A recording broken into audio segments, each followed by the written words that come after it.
my business seems to take me away from getting close to Allah subhanahu wa ta'ala. What should I do? This is a problem for a lot of good Muslims too. Actually, it was a problem for myself also.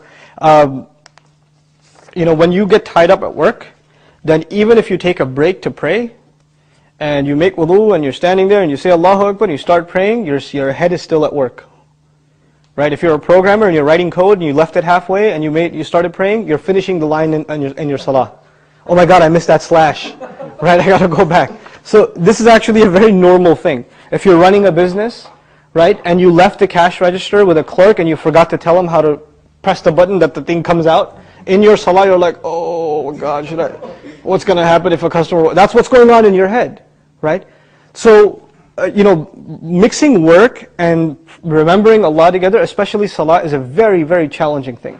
Allah says, there's a distinction in the Qur'an between the believer, al-mu'min, al-mu'minun, right, and alladhina amanu. There are two phrases in Arabic that are used in the Qur'an for Muslims. Al-mu'minun, those who truly believe, the true believers.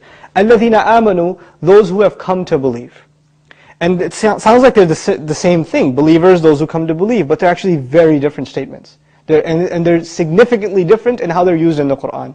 Just to make a complex matter simple, alladhina amanu, which is the common phrase, is verbal. It's a verb. And al-mu'minun is a noun. And the difference between a verb and a noun is permanent and a verb is temporary, right? When Allah says alladhina amanu, He's speaking of those who entered into Islam. They said La ilaha illallah Muhammadur Rasulullah and they entered into Islam. When He speaks about al-mu'minun, He's talking about a special breed of the Muslims who have firm conviction and they are actually the most mature, solid people of faith. Not every Muslim is like this. You have to earn that title. Now why am I bringing that up in a question about remembering Allah or having a relationship with Allah? No matter what your business, what your job, what your career, whatever is, Allah installed an automated mechanism, a divine given mechanism, so no one, whether they live in a desert or they live in a jungle like New York City, or if they live out in the middle of the woods, doesn't matter where, they will remain connected with Allah through what? Salah, the prayer.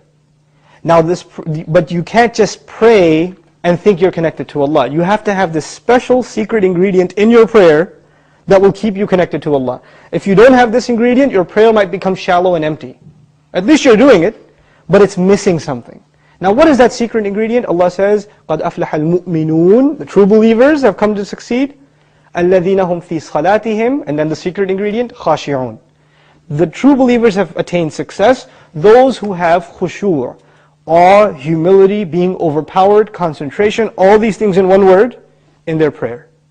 So basically what we're being asked to do is, I'm busy at work or I'm at home, my kids are playing in the background and now I gotta go make salah.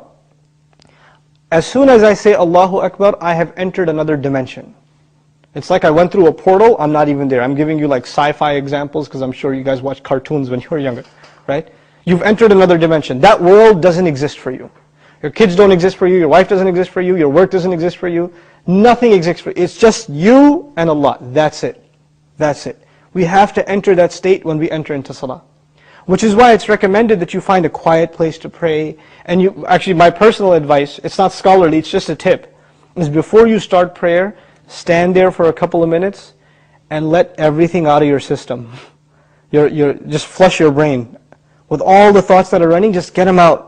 And then just engage yourself in prayer. And when you're going to pray, know what you're reciting. Even if you don't know Arabic, learn some vocabulary of what you're reciting. And listen to talks, lectures, study tafsir of those few ayat that you've memorized. So you have a deep connection with at least those ayat. And the small statements we make, Subhana Rabbi al-Azim, Subhana Rabbi al-A'la, right? Sami Allahu liman hamid. These small phrases is not overwhelming vocabulary. Even if you learn one of those a week, you'll be alright. But learn that vocabulary and have a deep connection with that vocabulary. Because salah really is a conversation between you and Allah. So long as your prayer is okay, I don't care if you're at work or you're at play or anywhere else. If your prayer is okay, you're connected to Allah. Your prayer is weak, you're disconnected to Allah, even if you're in the masjid. Even if you're in the masjid. If your prayer is distant and you're not concentrating in your salah and you're not overwhelmed in the salah, then you're still not connected to Allah. So it's not your work that's the problem. That's what my answer to the question, and Allah knows best. It's not work that's the problem, it's concentration in the prayer that's the problem. Question from you guys, inshallah ta'ala. Anyone from the